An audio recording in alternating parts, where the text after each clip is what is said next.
Hostel welfare officer job కోసం 24th నుండి పరీక్షలు రాస్తున్నటువంటి అభ్యర్థులు వారు చెప్పిన విషయాలను బట్టి హాస్టల్ వెల్ఫేర్ ఆఫీసర్లోని ఎడ్యుకేషన్లో ఎట్లాంటి ప్రశ్నలు అడుగుతున్నారు, ఏ టాపిక్స్ నుంచి ఆ ప్రశ్నలు అడుగుతున్నారు, మరి కష్టమైన అవగాహనతో కూడుకున్న లెంతీ క్వశ్చన్స్, సుదీర్ఘమైన ఈ ప్రశ్నలకు మరి ఆన్సర్ ఏ విధంగా చేయాలి ఈరోజు క్లాస్లో మనం డిస్కస్ చేద్దాం. అందరూ ఊహించనట్లే యూజీసీలో ఉండే నెట్ ఎడ్యుకేషన్ స్థాయిలో, సెట్ ఎడ్యుకేషన్ స్థాయిలో కష్టమైన ప్రశ్నలు ఆన్లైన్లో మొట్టమొదటిసారిగా పబ్లిక్ సర్వీస్ కమిషన్ మరి ఇవ్వడం జరిగింది. గతంలో హాస్టల్ వెల్ఫేర్ ఆఫీసర్ ఎడ్యుకేషన్తో పోల్చుకుంటే కఠినత స్థాయి, డిఫికల్టీ లెవెల్ చాలా ఎక్కువగా ఉంది. అభ్యర్థులు ఆందోళన చెందవలసిన అవసరం లేదు. ఎందుకంటే పోటీ పడుతున్న మిగతా అభ్యర్థులతో పోల్చుకుంటే మనకు 1-2 మార్కులు ఎక్కువగా వస్తున్నాయా లేదా అని ఆలోచించాలే కానీ గతంలో నాకు 150కి 120 వచ్చాయి, ఈసారి 60, 70, 80 మాత్రమే వస్తున్నాయని ఆందోళన చెందవలసిన అవసరం లేదు. ఇప్పుడు కష్టమైనటువంటి పిచ్ ఉన్నప్పుడు 90 రన్స్ చేసినా అది గొప్ప స్కోరే. సులభంగా పిచ్ ఉన్నప్పుడు 250 స్కోర్ చేసినా అది పెద్ద స్కోర్ కాదు. కనుక ఇక్కడ మనం పరిస్థితులకు అనుగుణంగా మన స్ట్రాటజీ మార్చుకోవాలి. సో డియర్ స్టూడెంట్స్, ఈ పరీక్ష స్థూలంగా గమనిస్తే బట్టి పద్ధతిలో చదువుకున్న వారికి, కంఠతా విధానంలో చదువుకున్న వారికి, మార్కెట్ మెటీరియల్ చదువుకున్న వారికి ఎక్కువగా ఉపయోగపడే పరీక్ష కాదు. ఎవరైతే రెగ్యులర్గా బిఎడ్ కాలేజీకి వెళ్ళి మరి నిపుణులైనటువంటి అధ్యాపకుల ద్వారా ఎడ్యుకేషన్ నేర్చుకుంటారో వారు కొద్ది వరకు అటెంప్ట్ చేయగలుగుతారు. మీరు ఇప్పటి నుంచి పరీక్ష రాయబోయేటువంటి అభ్యర్థులు ఈ ఎడ్యుకేషన్ పేపర్ రాయడానికి ముందు యూట్యూబ్ ఛానల్లో ఎమిలీ అకాడమీ మొబైల్ యాప్లో ఒక 125 బిట్స్ ప్రీవియస్ క్వశ్చన్స్ అనాలిసిస్ నేను చేశాను. ఆ ప్రశ్నలు చూడండి. మరి ఒక ప్రశ్న ఎలా చదవాలి, తెలియని అంశాలు ఎలా మనం ఎలిమినేట్ చేసుకోవాలో మీరు తెలుసుకోవడం జరుగుతుంది. సో అభ్యర్థులకు ఇన్ఫర్మేషన్ బట్టి ఈ పేపర్ 2 ఎడ్యుకేషన్లో ఎటువంటి ప్రశ్నలు వస్తున్నాయి, వాటిని ఎలా ఆన్సర్ చేయాలో ఇప్పుడు మనం బ్రీఫ్గా డిస్కస్ చేద్దాం. సో రాజ్యాంగము, విద్య అనేటువంటి యూనిట్ పైన ఎక్కువగా ప్రశ్నలు అడుగుతున్నారు. కనుక అభ్యర్థులు ముఖ్యమైనటువంటి విద్యకు సంబంధించిన ఆర్టికల్స్, ప్రాథమిక హక్కులు, ప్రాథమిక విధులు, ముఖ్యమైన రాజ్యాంగ సవరణలు ఇవి నేర్చుకోండి. ఇవి కూడా జతపరిచే ప్రశ్నల మాదిరి అడుగుతున్నారు.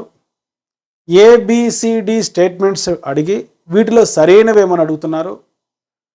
3-4 జతలు అడుగుతూ ఈ జతలలో సరైనవి ఏమని అడుగుతున్నారు. కాబట్టి మరి ఆ కోణంలో మీరు ప్రిపేర్ కాండి. టెట్, డిఎస్సి స్థాయిలో కాకుండా యూజీసీ నెట్ స్థాయిలో ఏ విధంగా ఎడ్యుకేషన్లో బిట్స్ అడుగుతున్నారో ఈ టాపిక్ నుంచి ఆ విధంగా అడుగుతున్నారు.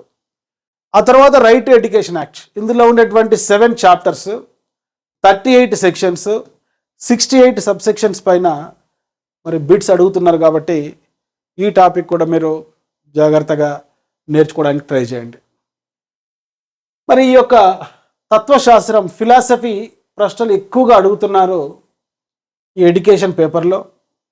దీనికి సంబంధించి డేటా, ఇన్ఫర్మేషన్ మాదిరి కాకుండా కాన్సెప్ట్స్ అడుగుతున్నారు.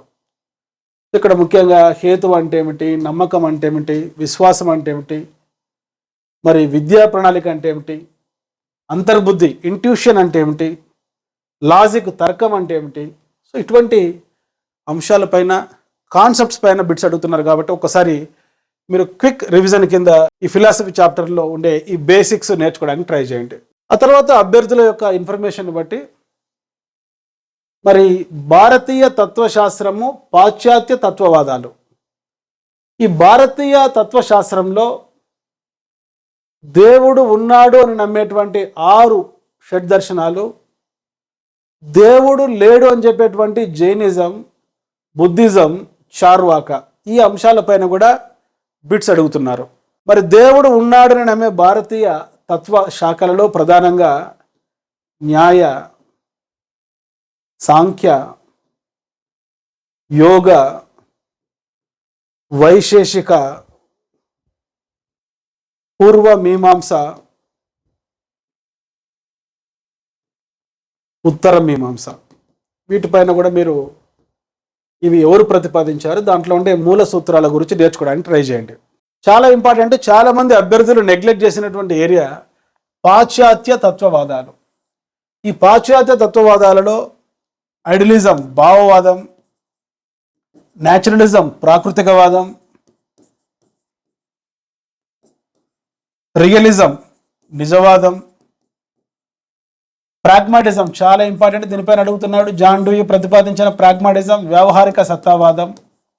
అదేవిధంగా ఒక ఆధునిక తత్వం ఎగ్జిస్టెన్షియలిజం అస్తిత్వవాదం. దీనిపైన కూడా ఎక్కువగా బిట్స్ అడుగుతున్నారు. ముఖ్యంగా తత్వవేత్తల గురించి, ఫిలాసఫర్స్ గురించి అడుగుతున్నారు. కనుక ఈ పాశ్చాత్య తత్వవాదాలు చదివేటప్పుడు ఆ తత్వాన్ని, ఫిలాసఫీని ప్రతిపాదించిన వారిలో ముఖ్యులు ఎవరు, వారు విద్యకు సంబంధించి చేసిన స్టేట్మెంట్స్ ఏంటి, మరి ఈ ఫిలాసఫీస్ ప్రకారం మెటాఫిజిక్స్ అది భౌతిక శాస్త్రం, రియాలిటీ అంటే ఏమిటి, ఎపిస్టమాలజీ జ్ఞాన మీమాంస అంటే ఏమిటి, అదేవిధంగా ఆక్సియాలజీ విలువలు అంటే ఏమిటి, వీరు విద్యలో ఆశయాల గురించి ఏం చెప్పారు, విద్యా ప్రణాళిక గురించి ఏం చెప్పారు, బోధనా పద్ధతుల గురించి ఏం చెప్పారు, టీచర్ గురించి ఏం చెప్పారు, డిసిప్లిన్ గురించి ఏం చెప్పారు, ఈ తత్వవేత్తలు విద్యకు సంబంధించి ఇచ్చిన నిర్వచనాలు ఏంటి, ఈ తత్వవేత్తలు విద్యకు సంబంధించి ప్రారంభించిన పాఠశాలలు ఏంటి, వాటి యొక్క క్రొనాలజీ యొక్క ఆర్డర్ ఏంటి, వరుస క్రమం సంవత్సరాల వారీగా అడుగుతున్నారు. ఏ తత్వవేత్త ముందు జన్మించాడు, ఏ తత్వవేత్త తర్వాత జన్మించాడు, ఇవి కూడా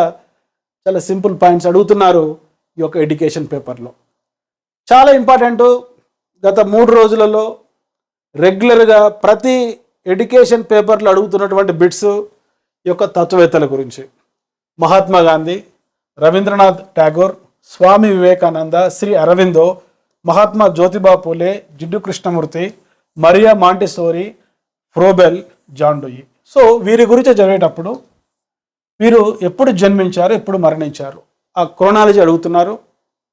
వీరు విద్యకు చెప్పినటువంటి నిర్వచనాలు, మరి యొక్క తత్వవేత్తల ప్రకారం విద్య ఆశయాలు, విద్యా ప్రణాళిక, బోధనా పద్ధతులు, ముఖ్యంగా వీరు ప్రారంభించినటువంటి పాఠశాలలు, వీరు రాసినటువంటి గ్రంథాలపైన కూడా బిట్స్ అడుగుతున్నారు. కాబట్టి అభ్యర్థులు ఈ అంశాలపైన ఫోకస్ చేయడానికి ట్రై చేయండి. సో ఈ సోషాలజీ పార్ట్లో కాన్సెప్ట్స్ అడుగుతున్నారు. సాంఘికీకరణం అంటే ఏమిటి, సాంఘికీకరణకు సంబంధించిన సిద్ధాంతాలు మీరు చదువుకొని వెళ్ళడానికి ట్రై చేయండి. ఆ తర్వాత సామాజిక మార్పు, సోషల్ చేంజ్ అంటే ఏమిటి, సోషల్ చేంజ్ని ప్రభావితం చేసేటువంటి ముఖ్యమైన కారకాలు, సంస్కృతి అంటే ఏమిటి, సంస్కృతికి నాగరికతకు మధ్య ఉన్నటువంటి తేడాలు, తర్వాత మోడర్నైజేషన్, ఆధునికీకరణం, ఆధునికీకరణంలో విద్య ఏ విధంగా ఒక సాధనంగా ఉంటుంది, ఈ అంశాలపైన కూడా టచ్ చేస్తున్నాడు.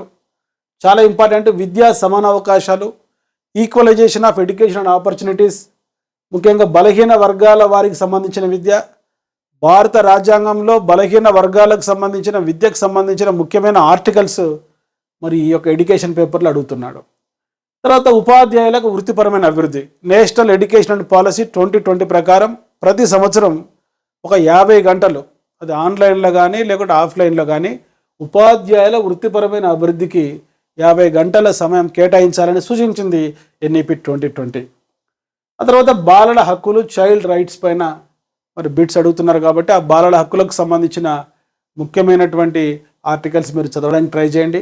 పాఠశాల విద్యా ప్రణాళిక, విలువల విద్య మరియు శాంతి విద్య, విలువలు అంటే ఏమిటి, విలువలలో ఉన్నటువంటి రకాలు, అదేవిధంగా సాంఘిక, సాంస్కృతిక, ఆర్థిక నేపథ్యంలో విద్య ఎదుర్కొంటున్న సవాళ్ళు, బాల కార్మికులు.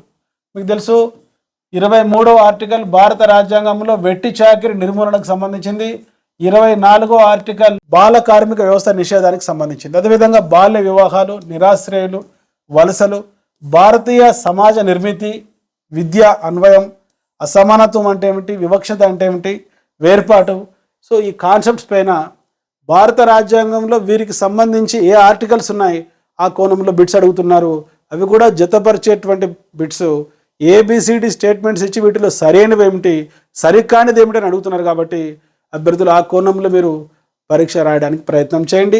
ఆల్రెడీ రాసిన వాళ్ళు నిరాశపడవలసిన అవసరం లేదు. మన స్కోరు మిగతా వారికన్నా ఎక్కువగా ఉందా లేదా అనేది ఇంపార్టెంట్. కానీ 150కి 120 వచ్చాయా, 100 వచ్చాయా, పేపర్ కష్టంగా ఉందా? సో పేపర్ కష్టంగా ఉన్నప్పుడే తెలివైనటువంటి విద్యార్థి, నిరంతరం చదివిన విద్యార్థికి ప్రయోజనం ఉంటుంది. డిస్కస్ చేస్తున్నాం విద్యకు సంబంధించి ఏ టాపిక్స్ పైన బిట్స్ అడుగుతున్నాడో, ఏ విధంగా బిట్స్ అడుగుతున్నారో.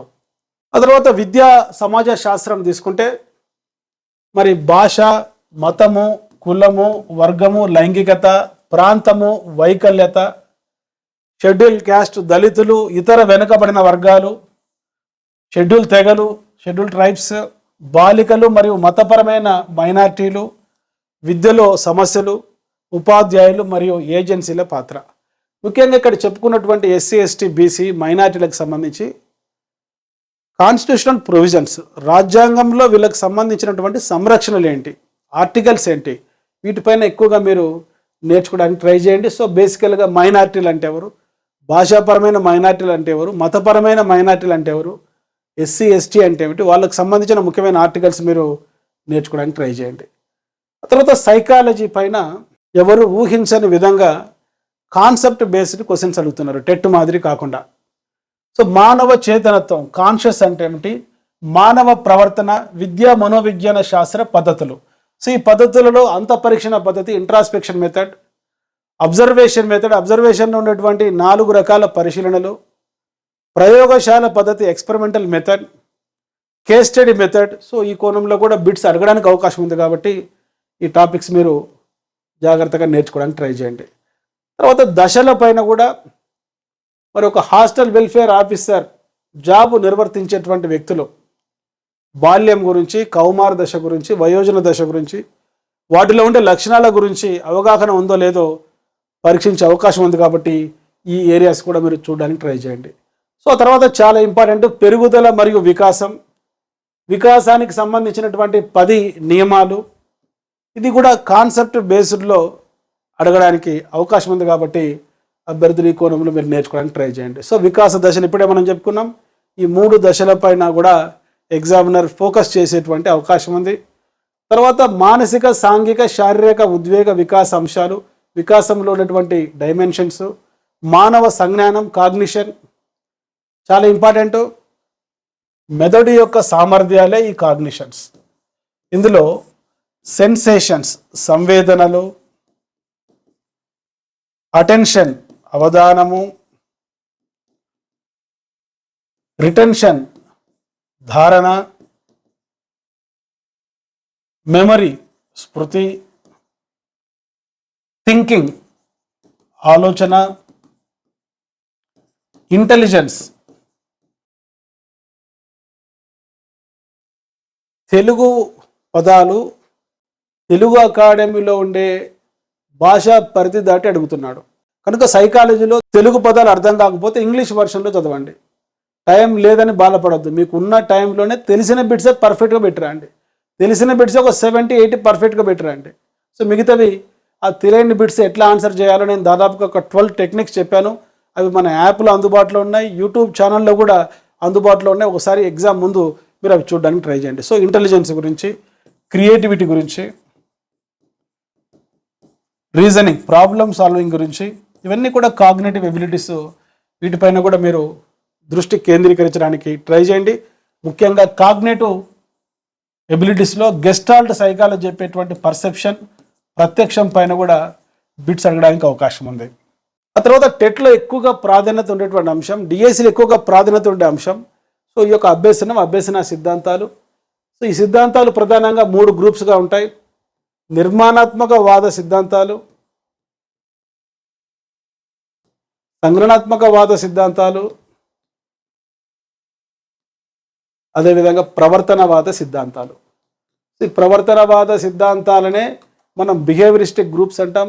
సో దీంట్లో పావ్లో చెప్పిన శాస్త్రీయ నిబంధనం, స్కిన్నర్ చెప్పిన కార్యసాధక నిబంధనం, తారండైక్ చెప్పిన యత్నదోష అభ్యసన సిద్ధాంతం, సంజ్ఞానాత్మక సిద్ధాంతాలలో గెస్టాల్ట్ వాదులు ప్రతిపాదించిన, కొహెలర్ ప్రతిపాదించిన అంతర్దృష్టి అభ్యసన సిద్ధాంతం, ఈ నిర్మాణాత్మక వాదులు జీన్ పియాజే చెప్పిన కాగ్నిటివ్ కన్స్ట్రక్టివిజం, సంజ్ఞానాత్మక నిర్మాణాత్మకవాదం, వైగాట్స్కి చెప్పిన సాంఘిక సాంస్కృతిక నిర్మాణాత్మకవాదం.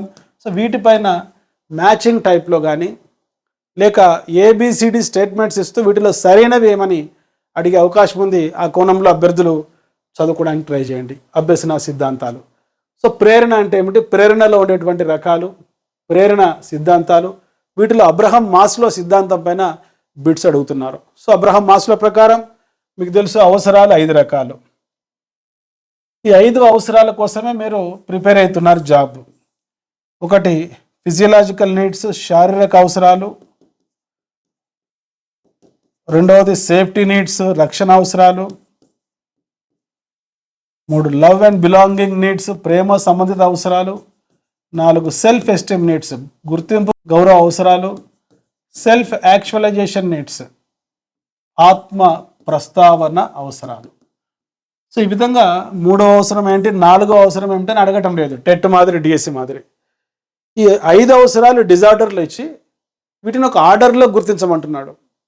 కనుక చాలామంది ఈ హాస్టల్ వెల్ఫేర్ ఆఫీసర్ ఎడ్యుకేషన్ రాసేటువంటి అభ్యర్థులు మరి అన్ని ప్రశ్నలు అటెంప్ట్ చేయలేకపోతున్నారు. అన్ని ప్రశ్నలు అటెంప్ట్ చేయాలంటే స్పీడ్గా యాక్యురేట్గా మీకు తెలిసిన బిట్స్, సింపుల్గా ఉన్న బిట్స్ ముందు ఆన్సర్ చేయండి. ఆ తర్వాత ఎలిమినేషన్ టెక్నిక్, నేను చెప్పిన 12 టెక్నిక్స్తో ఎలిమినేషన్ చేస్తూ బిట్స్ ఆన్సర్ చేస్తే మీరు తప్పనిసరిగా మిగతా వారితో పోల్చుకుంటే ఎక్కువ మార్కులు సాధించే అవకాశం ఉంది. ఈ విధంగా ఈ మాస్లో పైన బిట్స్ అడుగుతున్నారు. తర్వాత వైయక్తిక భేదాలు అంటే ఏమిటి, వైయక్తిక భేదాలపైన శాస్త్రీయంగా అధ్యయనం చేసిన వారిలో ముఖ్యులు సర్ ఫ్రాన్సిస్ గాల్టన్. సో వైయక్తిక భేదాలు 2 రకాలు, వ్యక్తి ఇంటర్పర్సనల్, వ్యక్తి అంతర్గత, ఇంట్రాపర్సనల్. ఈ కాన్సెప్ట్స్ కూడా మీరు నేర్చుకోవడానికి ట్రై చేయండి. సో ఆ తర్వాత మూర్తిమత్వం, పర్సనాలిటీ. ఇది చాలా పెద్ద చాప్టర్. ఈ పర్సనాలిటీ అంటే ఏమిటి, పర్సనాలిటీ యొక్క లక్షణాలు ఏమిటి, మరి మూర్తిమత్వ సిద్ధాంతాలు, ఈ సిద్ధాంతాలలో టైప్ థియరీస్, రూప సిద్ధాంతాలు, ట్రైట్ థియరీస్, లక్షణాంశ సిద్ధాంతాలు, తర్వాత గ్లోబల్ స్ట్రక్చర్ థియరీస్, నిర్మితి సిద్ధాంతాలు. మీకు తెలుసు ఈ టైప్ థియరీస్, రూప సిద్ధాంతాలలో హిపోక్రటస్ చెప్పినటువంటి సిద్ధాంతం, ఔచాయకులు, విషణ్ణువు, శ్లేష్మ ప్రవృత్తి గలవారు, పైత ప్రవృత్తి గలవారు. క్రెష్మర్ చెప్పిన వర్గీకరణ, మరి పీవరకాయలు, క్రీడాకాయలు, ప్రాంశకాయలు. షెల్డన్ చెప్పిన వర్గీకరణ స్థూలకాయత, మధ్యమకాయత, లంబకృషకాయత. స్ప్రాంగర్ యొక్క విలువల ఆధారంగా 6 రకాలు. అదేవిధంగా లక్షణాంశ సిద్ధాంతాలు వస్తే కార్ల్ యాంగ్ సిద్ధాంతం, ఆల్పోర్ట్ సిద్ధాంతం, క్యాడిల్ సిద్ధాంతం. ఈ గ్లోబల్ స్ట్రక్చర్ థియరీస్కి వచ్చేసరికి సిగ్మండ్ ఫ్రాయిడ్ సిద్ధాంతం, ఎరిక్ ఎరిక్సన్ సిద్ధాంతం పైన కూడా ప్రశ్నలు అడుగుతున్నారు. కాబట్టి అభ్యర్థుల కోణంలో చదువుకోవడానికి ట్రై చేయండి. తర్వాత చాలా ఇంపార్టెంట్ ప్రక్షేపక, అప్రక్షేపక పరీక్షలు, projective techniques, non projective techniques. So ఈ ప్రొజెక్టివ్ టెక్నిక్స్లో ముఖ్యంగా రోషాక్ శిరమరకల పరీక్ష, థిమాటిక్ అప్పర్సెప్షన్ టెస్ట్ ముర్రే మోర్గాన్ రూపొందించింది. మరి చిల్డ్రన్ అప్పర్సెప్షన్ టెస్ట్ ఎస్ఎల్ బెల్లాక్ రూపొందించింది. పద సంసర్గ పరీక్ష, వాక్యపూర్ణ పరీక్ష, సైకోడ్రామా. ఈ అప్రేక్షేపక పరీక్షలలో కేస్ స్టడీ అంటే ఏమిటి, ప్రశ్నావళి అంటే ఏమిటి, జీవిత చరిత్ర అంటే ఏమిటి, స్వీయ జీవిత చరిత్ర అంటే ఏమిటి, పర్సనాలిటీ ఇన్వెంటరీస్ అంటే ఏమిటి, రేటింగ్ స్కేల్స్ అంటే ఏమిటి, వాటికి ఉదాహరణ, చెక్ లిస్టులు, తర్వాత సోషియోమెట్రీ. ఈ యొక్క పరీక్షల గురించి మీరు చదువుకొని వెళ్ళడానికి ట్రై చేయండి. ఆ తర్వాత ప్రత్యేక అవసరాలు గల పిల్లల విద్య. ప్రతి పోటీ పరీక్షల్లో ప్రశ్నలు అడుగుతుంటారు. స్పెషల్ ఎడ్యుకేషన్ పైన, చిల్డ్రన్ విత్ స్పెషల్ నీడ్స్ చాలా ఇంపార్టెంట్. ఇక్కడ బుద్ధిమాంద్యులు అంటే ఎవరు, మెంటల్లీ రిటార్డెడ్. దాంట్లో ఉండే రకాలు మైల్డ్, మోడరేట్, సివియర్, ప్రొఫౌండ్. ఆ తర్వాత విద్యాపరంగా ఉండే వర్గీకరణ, టీఎంఆర్, ఈఎంఆర్, కస్టోడియల్. చాలా ఇంపార్టెంట్. ఈ హాస్టల్ వెల్ఫేర్ ఆఫీసర్కి సంబంధించి ఎక్కువగా అడుగుతున్నటువంటి బిట్స్ అభ్యసన వైకల్యతకు సంబంధించి డిస్ఫేసియా, అఫేసియా. ఈ 2 కూడా మరి మాట్లాడడానికి సంబంధించిన సమస్యలు. డిస్లెక్సియా, అలెక్సియా ఈ 2 కూడా చదవడానికి సంబంధించిన సమస్యలు. అదేవిధంగా డిస్గ్రాఫియా, అగ్రాఫియా రాయడానికి సంబంధించిన సమస్యలు. డిస్కాలిక్యులియా గణితానికి సంబంధించిన సమస్య. డిస్ప్రాక్సియా చలన సంబంధమైన సమస్య. సో ఈ కాన్సెప్ట్స్ పైన కూడా బిట్స్ అడుగుతున్నారు కాబట్టి నేర్చుకోవడానికి ట్రై చేయండి. తర్వాత గిఫ్టెడ్ అంటే ఎవరు, గిఫ్టెడ్కు ప్రజ్ఞాలబ్ధి ఎంత ఉంటుంది, ప్రజ్ఞాలబ్ధి పైన కూడా అడుగుతున్నారు. మరి వెనుకబడిన విద్యార్థులు ఈ టాపిక్ కూడా నేర్చుకోవడానికి ట్రై చేయండి. ఆ తర్వాత ఆత్మభావన అంటే ఏమిటి, సెల్ఫ్ కాన్సెప్ట్ అంటే ఏమిటి, రోజర్స్ చెప్పినటువంటి ఆత్మభావన సిద్ధాంతం. సో ఆత్మభావన అవగాహన చేసుకోవడం, స్వీయ గుర్తింపు అంటే ఏమిటి, ఆత్మ గౌరవం అంటే ఏమిటి, సాంఘిక గౌరవం అంటే ఏమిటి, మిమ్మల్ని మీరు గౌరవించుకుంటే, మిమ్మల్ని వేరే వాళ్ళతో పోల్చుకోకపోతే, మిమ్మల్ని మీరు విమర్శించుకోకపోతే అది స్వీయ గుర్తింపు, మిమ్మల్ని వేరే వారు గుర్తిస్తే అది సాంఘిక గుర్తింపు. కనుక ఈ కాన్సెప్ట్స్ పైన బిట్ అడుగుతున్నాడు. ఆత్మభావన యొక్క అభివృద్ధి, ఇవి కూడా మీరు చదువుకోవడానికి ట్రై చేయండి. ఆ తర్వాత స్టాటిస్టిక్స్ పైన మనం ఊహించిన విధంగానే మరి బేసిక్ క్వశ్చన్స్ అడుగుతున్నాడు. సో ఇందులో ప్రధానంగా వివరణాత్మక గణాంక శాస్త్రంలో కేంద్రీయ ప్రవృత్తి మానాలు, మెజర్స్ ఆఫ్ సెంట్రల్ టెండెన్సీ. మీకు తెలుగులో పదం అర్థం కాకపోతే ఇంగ్లీష్లో చదువుకోవడానికి ట్రై చేయండి. మీన్ అంటే ఏమిటి, మీడియన్ అంటే ఏమిటి, మోడ్ అంటే ఏమిటి, సో అంకమధ్యమము, మధ్యగతము, బాహులకము, సో ఈ కేంద్రీయ ప్రవృత్తి మానాలకు సంబంధించిన కొలతలు, వాటికి సంబంధించినటువంటి సింపుల్ అన్గ్రూప్ డేటాకు సంబంధించిన ప్రాబ్లమ్ సాల్వింగ్ అడుగుతున్నాడు. చరశీలత మానాలు, సో దీన్ని ఇంగ్లీష్లో చదవండి, మెజర్స్ ఆఫ్ వేరియబిలిటీ. సో ఈ మెజర్స్ ఆఫ్ వేరియబిలిటీలో 4 కొలతలు ఉన్నాయి.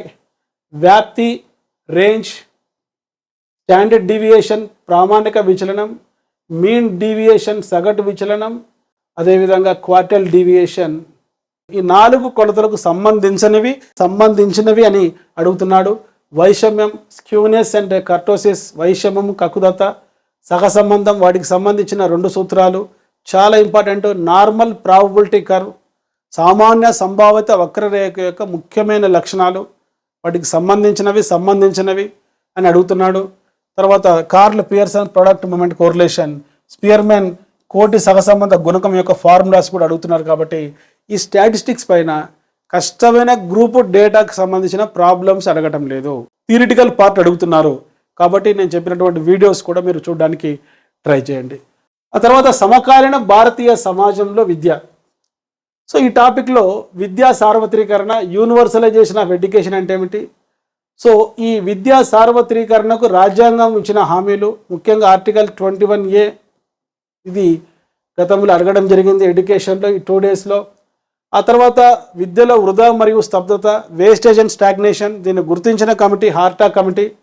చాలా ఇంపార్టెంట్ ఇక్కడ కమిటీలు, కమిషన్లు ఎట్లా అడుగుతున్నాడంటే, భారతదేశంలో బ్రిటిష్ విద్యా విధానంలో వచ్చినటువంటి కమిటీలు, ఆ బ్రిటిష్ విద్యా విధానంలో వచ్చినటువంటి కమిటీలలో ముఖ్యంగా 1813 చార్టర్ చట్టం, 1835 Macaulay minutes, 1854 Woods dispatch, 1882 Hunter commission, 1902 విశ్వవిద్యాలయాల కమిషన్, 1904 విశ్వవిద్యాలయాల చట్టం, 1910 గోఖలే తీర్మానం, 1917 శాడ్లర్ కమిషన్, 1929 హార్టా కమిటీ, 1937 ఎబర్ట్ వుడ్ నివేదిక ప్రాతిపదిక విద్య, 1944 సార్జెంట్ రిపోర్ట్. ఇది బ్రిటిష్ విద్యా విధానంలో ఉండే కమిటీలు, కమిషన్లు. వీటి యొక్క క్రొనలాజికల్ ఆర్డర్ అడుగుతున్నాడు. మరి కాలానుగుణంగా వచ్చిన కమిటీలు, కమిషన్లు అవి నేర్చుకోండి, వాటికి సంబంధించిన ముఖ్యమైన ప్రతిపాదనలు నేర్చుకోండి. అదేవిధంగా స్వాతంత్రానంతర కమిటీలలో ముఖ్యంగా అడుగుతున్నవి 1948 Radhakrishnan commission, 1951 BG Kher committee, 1952 Mudaliar commission, 1955 G Ramachandran committee, 1957 Durgabai Deshmukh committee for women education, 1959 నైతిక ఆధ్యాత్మిక విద్యపై శ్రీప్రకాశ కమిటీ, 1961 భావ సమైక్యతపై doctor Sampurnanand committee, 1962 Hansa Mehta committee, 1963 Bhaktavatsalam committee, 1964 Kothari commission, 1977 Ishwar Bhai Patel committee, 1978 Malcolm Adi Seshiah committee, 1986 జాతీయ విద్యా విధానం, 1990లో ఆచార్య రామూర్తి కమిటీ, 1992లో ఎన్ జనార్దన్ రెడ్డి కమిటీ, అదేవిధంగా 2016లో టిఎస్ఆర్ సుబ్రహ్మణ్యం కమిటీ, 2020 జాతీయ విద్యా విధానానికి సంబంధించి కస్తూరి రంగన్ కమిటీ. ఈ కమిటీల పైన క్రోనాలజీ, సంవత్సరాల వారీగా ఏ కమిటీలు వచ్చాయి, ఏ కమిషన్లు వచ్చాయి, వారు సూచించినవి ఏమిటి. సో ఒక 4 కమిటీలు ఇచ్చి వీటిలో సరిగా ఉన్న జతను గుర్తించమంటున్నాడు. కనుక కొంత టైం టేకింగ్ కాబట్టి ముందు తెలిసిన కమిటీలు గుర్తించిన తర్వాత తెలియని కమిటీలు గుర్తించండి. దానివల్ల తక్కువ టైంలో మీరు ఎక్కువ బిట్స్ ఆన్సర్ చేయడానికి అవకాశం ఉంది. తర్వాత అడల్ట్ ఎడ్యుకేషన్ అంటే ఏమిటి, వయోజన విద్య అంటే ఏమిటి, మరి అక్షరాస్యత 2011 సెన్సస్కి సంబంధించిన అక్షరాస్యత మీరు చూసుకోండి. ఇక్కడ అడల్ట్ ఎడ్యుకేషన్కి సంబంధించి ముఖ్యంగా సాక్షర్ భారత్ పథకం గురించి నేర్చుకోవడానికి ట్రై చేయండి. అనియత విద్య, నాన్ ఫార్మల్ ఎడ్యుకేషన్, దీనికి సంబంధించి మనం చెప్పుకున్నాం మన యాప్లో కూడా, యూట్యూబ్లో కూడా. ఇవాన్ ఇల్లిచ్ రాసినటువంటి డీ స్కూలింగ్ సొసైటీ, ఇది అనియత విద్యకు సంబంధించింది. డీ స్కూలింగ్ అంటే పాఠశాలకు పోకుండానే నేర్చుకోవడం అనేటువంటిది, స్కూలింగ్ అంటే పాఠశాలకు వెళ్ళి నేర్చుకోవడం, డీ స్కూలింగ్ అంటే పాఠశాలకు వెళ్ళకుండా నేర్చుకోవడం. ఇది ఇవాన్ ఇల్లిచ్ రాసినటువంటి ఒక గ్రంథం, మరి డీ స్కూలింగ్ సొసైటీ. సో ఆ తర్వాత ముఖ్యమైనటువంటి అంశం జాతీయ విద్యా విధానం. అందరూ ఊహించిన విధంగానే ఎన్ఈపి 2020 పైన ఎక్కువగా బిట్స్ అడుగుతున్నారు. నేషనల్ ఎడ్యుకేషన్ పాలసీ ప్రతిపాదించింది ఎవరు, ముఖ్యమైన కమిటీ మెంబర్స్ ఎవరు, దాని ప్రధానమైనటువంటి గోల్స్ ఏంటి, లక్ష్యాలు ఏమిటి, ఎన్ఈపి 2020 ప్రకారం స్ట్రక్చర్ ఏంటి, ఇక్కడ 5+3+3+4, 5 అంటే ఫౌండేషనల్, 3 అంటే ప్రిపరేటరీ, 3 అంటే మిడిల్, 4 అంటే సెకండరీ. సో వీటికి సంబంధించిన ముఖ్యమైన సూచనలు ఏమిటి, ఎన్ఈపి 2020కి సంబంధించి ఎక్కువ బిట్స్ అడుగుతున్నారు కాబట్టి ఇది నేర్చుకోవడానికి ట్రై చేయండి. ఆ తర్వాత సామాజిక వనరులను ఉపయోగించడం, పాఠశాల సమాజం సంబంధాలు పెంపొందించడంలో ఆచరణాత్మక వ్యూహాలు. పాఠశాల చిన్న మోతాదు సమాజం అని చెప్పింది ఎవరు, ఈ బిట్ అడిగారు జాన్ డూయి. ఇంకొక బిట్ అడగవచ్చు, పాఠశాల చిన్న మోతాదు భారతీయ సమాజం అని చెప్పింది ఎవరు, మహాత్మా గాంధీ. ఇవి సామాజిక వనరులు ఉపయోగించుకోవడం కింద చదవండి. తర్వాత బోధన మాధ్యమం మరియు త్రిభాషా సూత్రం, 3 లాంగ్వేజ్ ఫార్ములా. భారతదేశంలో మీకు తెలుసు వేదిక ఎడ్యుకేషన్ సిస్టంలో సంస్కృతం బోధనా భాషగా ఉండేది, బౌద్ధుల కాలంలో ప్రాకృతం పాలి బోధనా భాషగా ఉండేది, అదేవిధంగా మరి ముస్లిం విద్యా విధానంలో అరబిక్ పర్షియన్ బోధనా భాషగా ఉండేది. 1835 తర్వాత మెకాలే భారతదేశంలో ఆంగ్ల విద్యను ప్రతిపాదించడం జరిగింది, అమలు చేశారు అది. ఆ తర్వాత 1964 కొఠారి కమిషన్ ఈ భాషా సమస్యకు తెరదించుతూ త్రిభాషా సూత్రాన్ని ప్రతిపాదించింది. ఇందులో భాగంగా 1st class to 5th class మరి మాతృభాషలో బోధించాలి, 6వ తరగతిలో జాతీయ భాషగా హిందీని ఇంట్రడ్యూస్ చేయాలి, 8వ తరగతిలో మరి ఇంగ్లీష్. ఈ విధంగా దశల వారీగా 3 భాషలను పరిచయం చేయాలి. మాతృభాష, జాతీయ భాషగా హిందీ, విదేశీ భాషగా ఇంగ్లీష్ అని ఒక త్రిభాషా సూత్రాన్ని ప్రతిపాదించారు. ఈ త్రిభాషా సూత్రాన్ని నేషనల్ కరికులం ఫ్రేమ్వర్క్ 2005 కూడా సమర్థించింది. ఎన్ఈపి 2020 కూడా మరి ఈ యొక్క త్రిభాషా సూత్రాన్ని సమర్థించడం జరిగింది. ఆ తర్వాత కుటుంబ జీవితం మరియు జనాభా విద్య. ఈ జనాభా విద్యకు సంబంధించి 2011 సెన్సస్ పైన బిట్స్ అడుగుతున్నారు, అవి కూడా మీరు ఫోకస్ చేయడానికి ట్రై చేయండి. జీవిత పర్యంత విద్య. జీవిత పర్యంత విద్య అంటే ఏమిటి, నియత విద్య, అనియత విద్య, యాదృచ్ఛిక విద్య, ఈ 3 కలిపితేనే జీవిత పర్యంత విద్య అభ్యసనం. ఈ కాన్సెప్ట్ పైన కూడా బిట్ అడుగుతున్నారు. తర్వాత ఉపాధ్యాయ విద్య, టీచర్ ఎడ్యుకేషన్కి సంబంధించి మీకు తెలుసు apex body national council for teacher education. So national council for teacher education వారు ఈ ఉపాధ్యాయ విద్యకు సంబంధించి ఎన్ని రీజనల్ డైరెక్టరేట్లు ఉన్నాయి అవి చూసుకోండి. వృత్తిపూర్వక శిక్షణా సంస్థలు, దీంట్లో ప్రాథమిక విద్యకు సంబంధించి డైట్ అంటే ఏమిటి, డిప్లొమా ఇన్ ఎలిమెంటరీ ఎడ్యుకేషన్కి సంబంధించిన కాలేజీలు, మరి సెకండరీ విద్యకు సంబంధించి బిఎడ్ కాలేజీలు, college of teacher education, regional institutes of education, institute of advanced studies education, వృత్యంతర శిక్షణ అందించేటువంటి ఎస్సీఆర్టీ, జాతీయ స్థాయిలో ఎన్సీఆర్టీ, అదేవిధంగా వృత్యంతర శిక్షణ అందించేటువంటి న్యూపా అంటే ఏమిటి, national university of education planning and administration. ఆ తర్వాత వృత్తి విద్య. సో వృత్తి విద్య గురించి మీకు తెలుసు 1937లో మహాత్మా గాంధీ ప్రాతిపదిక విద్యను చెప్పాడు. 1964లో కొఠారి కమిషన్ మీకు తెలుసు వర్క్ ఎక్స్పీరియన్స్, పని అనుభవం సూచించింది. 1977లో ఈశ్వర్ భాయ్ పటేల్ ఎస్యూపీడబ్ల్యూను సూచించాడు. 1978లో ఇంటర్మీడియట్ కళాశాలను వృత్తి విద్యాపరం చేయాలని మాల్కం ఆదిశేషే కమిటీ సిఫార్సులు చేసింది. సో వృత్తి విద్య అంటే ఏమిటి, విద్యను వృత్తిపరం చేయడం అంటే ఏమిటి. వృత్తి విద్య అంటే ప్రత్యేకంగా వృత్తి విద్యా కళాశాలలో ఐటీఐలు కానీ వొకేషనల్ జూనియర్ కాలేజీలు కానీ ఏర్పాటు చేస్తే వృత్తి విద్య. వృత్తి విద్యలో వృత్తి విద్యా కోర్సులు మాత్రమే ఉంటాయి. మరి సాధారణ విద్యలో అది సెకండరీ విద్య కావచ్చు, ఇంటర్మీడియట్ విద్య కావచ్చు, ఆ విద్యలో వృత్తిపరమైన సబ్జెక్ట్స్, సో ఎంబ్రాయిడరీ కానీ, టాయ్ మేకింగ్ కానీ, లేకుంటే కోడింగ్ స్కిల్స్ కానీ, సో ఈ మెకానికల్ ఇంజనీరింగ్ రిలేటెడ్ వర్క్స్ కానీ జనరల్ ఎడ్యుకేషన్లో భాగం చేస్తే విద్యను వృత్తిపరం చేయడం అనే అర్థంలో తీసుకోవాలి. సో ఈ కాన్సెప్ట్స్ పైన మీరు ఫోకస్ చేయడానికి ట్రై చేయండి. తర్వాత ప్రాథమిక విద్య నాణ్యత, ఈ కనీస అభ్యసనం మినిమం లెవెల్ ఆఫ్ లెర్నింగ్ 1986 జాతీయ విద్యా విధానం సూచించింది minimum level of learning. So దీన్నే MLL అంటాం. మినిమం లెవెల్ ఆఫ్ లెర్నింగ్ అంటే 80% నేర్చుకోవడం. RHDA సూచించిన ప్రధాన సామర్థ్యాలు ఉప సామర్థ్యాలలో. సో ఈ అంశం పైన కూడా మరి జనరల్ క్వశ్చన్స్ అడుగుతున్నారు. ఆ తర్వాత జీవిత పర్యంత విద్య ఇప్పుడే మనం చెప్పుకున్నాం, చాలా ఇంపార్టెంట్. భారతదేశంలో ఉండే కమిటీలు, కమిషన్లు ఇవి 2 రకాలుగా నేర్చుకోండి.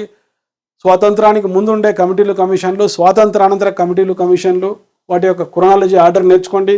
నైతిక ఆధ్యాత్మిక విద్య, వీటి ప్రధాన యొక్క ఉద్దేశాలు, 1959లో శ్రీ ప్రకాశ కమిటీ ఈ నైతిక ఆధ్యాత్మిక విద్య పైన ఏర్పడింది. అది కూడా నేర్చుకోవడానికి ట్రై చేయండి. మరి జాతీయ సమైక్యత అంటే ఏమిటి, జాతీయ పర్వదినాలు జరుపుకోవడం, పాఠశాల మరియు ఉపాధ్యాయుల పాత్ర.